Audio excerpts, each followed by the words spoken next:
Hey guys, in this tutorial I'm going to show you how I created this expressive donkey using watercolors. I'm Kirsty Rebecca and I make drawing and painting tutorials that are easy to follow even if you're just starting out.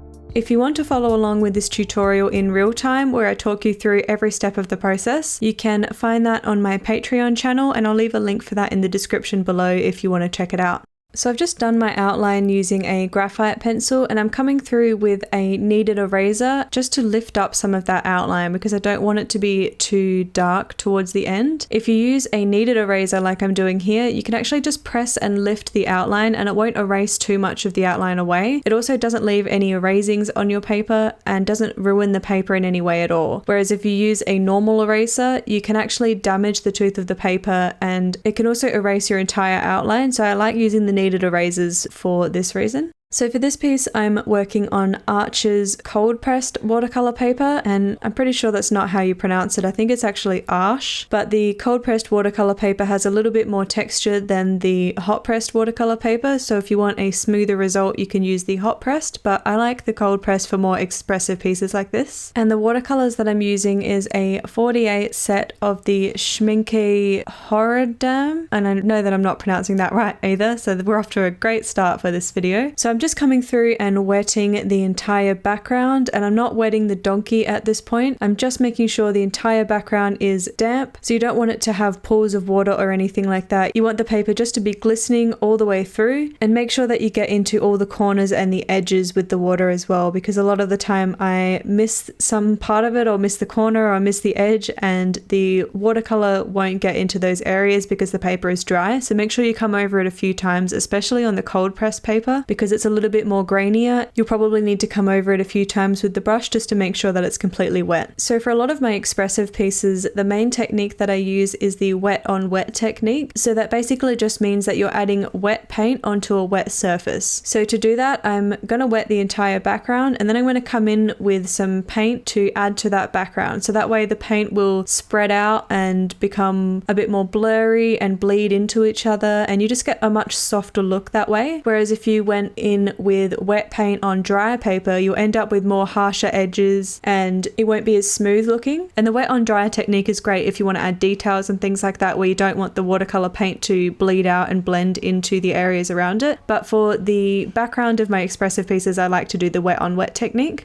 When you're doing the wet on wet techniques, when you go to rinse your brush between using different colors, dry it on some paper towel to the side by dabbing it a bit so that it's not too wet when you go to add more colors to your artwork, because it kind of makes like this cauliflower effect on your painting if your brush is too wet and it adds too much water to the water that's already on the painting. And then I'm just coming into the background with a few different shades of blues and greens and teals and some purple in there as well, because I really want this to be a nice vibrant piece. And I'm also adding a little bit of yellow in there as well, and because the paper's wet and the paint is still wet, this yellow will bleed into some of the other colours and it will turn a little bit more of a green colour as well. If you work a little bit slower than I do, you might find that your paper starts to dry before you're finished adding this wet on wet technique. And if you find that your paper is starting to dry, just let it dry and then come back through and wet the entire background again and continue adding your colors that way. You don't want to keep going if your paper's getting dry because you'll end up with harsh edges over a lot of the colors that you're adding.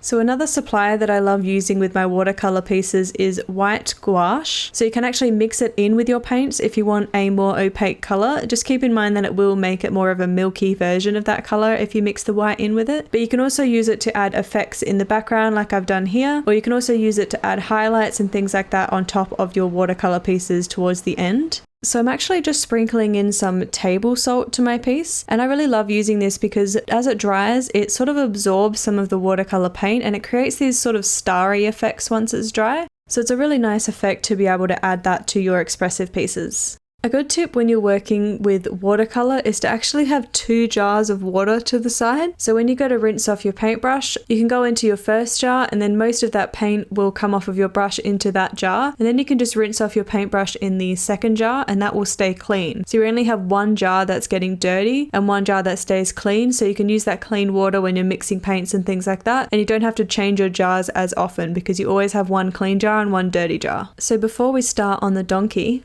If you'd like to follow along with my longer real-time tutorials where I talk you through every step of the process, then Patreon might be the solution for you. For a small amount per month, you'll have access to every tutorial that I've previously uploaded on your chosen tier level in a variety of mediums like pastel, colored pencil, graphite, watercolor, and more. You'll also have access to the original reference photo, a traceable outline, and a list of suppliers including the exact color names that I'm using, so you really can follow along every step of the way. My tutorials don't skip any stages or cut out important parts of the process, and I will share all of my secrets to help you improve. There's no lock-in contract, so you can upgrade or downgrade to an alternative tier level, or you can cancel your pledge if Patreon isn't right for you. Every month, I will upload brand new tutorials to the library so you can grow and develop your drawing and painting skills and take your art to the next level. You can also join in on our members chat group where you can ask questions or advice and share your artwork and talk to other members in the Patreon community. The link is in the description if you want to check it out. So coming into the donkey, I've just switched to a smaller brush and I'm just coming into the lightest areas first. So I'm wetting those areas and I'm going to be doing that wet on wet technique with this as well. So I'm just making sure that I'm only wetting the light areas, so any paint that bleeds out will only bleed into the areas that I want them to. So when you're working on the wet on wet technique, keep in mind that when you're using colors that are opposite each other on the color wheel, so if you're using purple and yellow or like orange and blue or green and red in the same piece, those colors actually, when they blend together, they can create a muddy look because when you add colors that are opposite each other to the color wheel, it sort of dulls out each color. So if you find that your colors are blending into each other, like the background, for example, when you put yellow on top of the purple areas, it kind of creates a browny muddy color. So if you find that that's the case, you can do one color first. So wet the entire background and do that purple color first, and then wait for that to dry and then wet the entire background and do the yellow on top of that. So instead of doing the wet on wet with both of those opposite colors in the same layer, you can do that in two separate layers just to stop that muddy effect that you might be getting. And because you've wet the entire area that you're working on in both layers, it will bleed into each section. So your yellow will overlap onto the purple area and your purple will overlap onto the yellow area without those colors actually mixing into each other on the same layer. So just come through and wet the face area, and I like to work in sort of smaller sections if I can, so that way the paper doesn't dry while I'm trying to do the wet on wet technique. So I'm just focusing on this part of the face and that one ear on the right hand side there. So just starting out with a layer of purple, and then I'm adding in some blues and reds in different areas depending on what I see in my reference photo. And then I can come back through and darken up any areas as well. So I'm just using some really vibrant colors here, but I'm still making sure that my values are right. So anywhere that's darker on my reference photo, I want to add a little bit more darker colors in that area. Even though I am using really vibrant colors, you still want to get your values right because that's what's most important. So getting your shadows dark enough and your highlights light enough is going to make something look more realistic than getting your colors accurate. And this is actually a good example of why your colors don't really matter that much, because the entire donkey is purple and blue, but it does still look quite realistic even if the donkey is not the right color. When you're trying to make something look a little more realistic, the two most important things is getting an accurate outline and then your values, so making sure that they're right. The colors that you choose are actually not that important. For me, I use colors to make things look more interesting rather than more realistic. And then while that area is drying, I'm not going to come into any of the areas that is touching that area. So I'm not going to work on that other ear or the neck because I don't want those colors to bleed into the area that's still wet. So I've started on the body and I'm just going to do the same thing, following my reference photo where the shadows are and the highlights, and just adding colors that I think would look good in that area. And you could probably see when I did the ear and also the top of his back here, I actually wet some of the background so that some of the colors from the donkey will bleed into the background a little bit. So there's not really a harsh line all the way around the edge of the donkey. So I'm not going to do that everywhere. I don't want the entire donkey to bleed out into the background, but just having it in some areas will create more of an expressive look as well. And moving on to the rear end of the donkey, I'm actually doing this while the body is still wet because I don't mind if those two areas bleed into each other. In fact, I actually want those two areas to bleed in together because it will create a softer look between those two areas. And again, I'm not wetting the tail area because I want that tail to be separate from the body. So I don't want the colors that are on the tail to bleed into any of the areas around it. I do want to keep it separate. And then I just repeat that process on the legs and the rest of the donkey as well. Usually for every piece of artwork that I do, I create a different version of the reference photo that's a really vibrant and saturated version. And I also hype up the contrast quite a lot as well, so the shadows are really dark and the highlights are bright. And I did this for the reference photo of the donkey and ended up really liking the colors that the donkey had in the high saturation version. It had a lot of bright purples and blues, and I liked it so much that I ended up actually painting it that color, because I was going to go for a more realistic donkey with an expressive background, but because I liked those colors so much, I actually painted it with those colors instead. People ask me how I know how much detail I want to do in my expressive paintings, and for me, I just like to add in the detail in the areas that I want more of the focus to be on. So for this piece, I added a little more detail in the face area and then not much detail on the body or the legs or anything like that, because I wanted the focus to be more on the face. So that's a good way to get a focal point on your painting as well. So having an area that has a little bit more detail than other areas, it will usually draw the eye to that area. So when I'm doing my expressive pieces, I usually put a little bit more detail in the spot that I want more of the focus to be, which is usually the face in the animals. Remember that when you're working with watercolor, your colors will lighten when they're dry. So you can go a bit darker and a bit more vibrant than you think you want your end result to be, because they will lighten and become a little bit less vibrant once they're dry.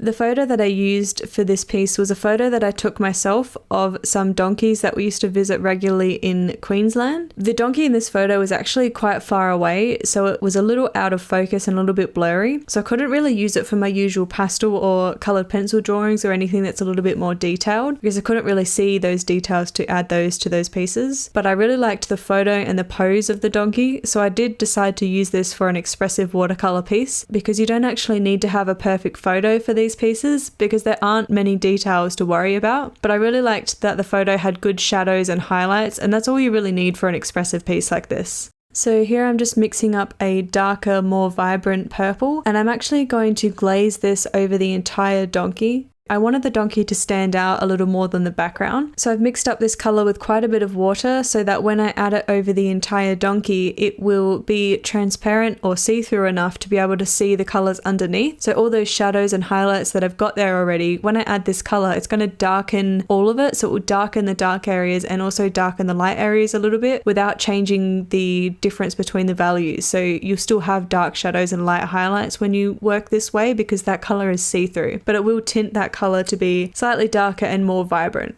And then I've just gone through and added in some darker values as well, because I really wanted to hype up that contrast and make those dark areas really quite dark. That will just help the piece pop off the page a little more. And so I'm just going to come in with that gouache again, the white gouache, and I'm just doing some splatter effects where I'm tapping the back of the brush and letting some of the paint fall randomly, but in the general area that I want those highlights to be. Then I'm coming through with that gouache, and it's quite watered down because I didn't want it to be too opaque. I'm just tapping that in any of the areas that I want to be a little bit lighter and just gently painting in some of those areas as well. But because I've got a lot of water mixed in with it, it's not going to be such a bright highlight. It's going to mix in with the colors that are on the donkey because the donkey is actually still wet. If you wanted a more crisp highlight, you can wait for the donkey to dry and then come in with the white gouache, and that will create a crisp line. So for this piece, I'm using some coloured pencils, and I'm using the Caran d'Ache Luminance, but you can use whatever coloured pencils you like. And I'm just coming into some of the areas around the face and the neck and just adjusting any details that I want to add in there, or some of the proportions on the face and the eyes were a little bit off. So I'm just using the coloured pencils to fix any of those little areas, but I'm not adding a lot of coloured pencils to this, just touching up any areas that I want to be a little bit more detailed. So I've just come in with a black, a white, a blue, and sort of like a dark orangey colour in some areas as well. You could do this with watercolour or with gouache if you want to as well. You just get a smaller brush, but I find that the coloured pencils give a nice texture as well, and they're a little bit easier to control than using a brush. I've got a playlist on the screen of some other watercolour tutorials that I thought you might find useful, so click on that and I'll see you over there.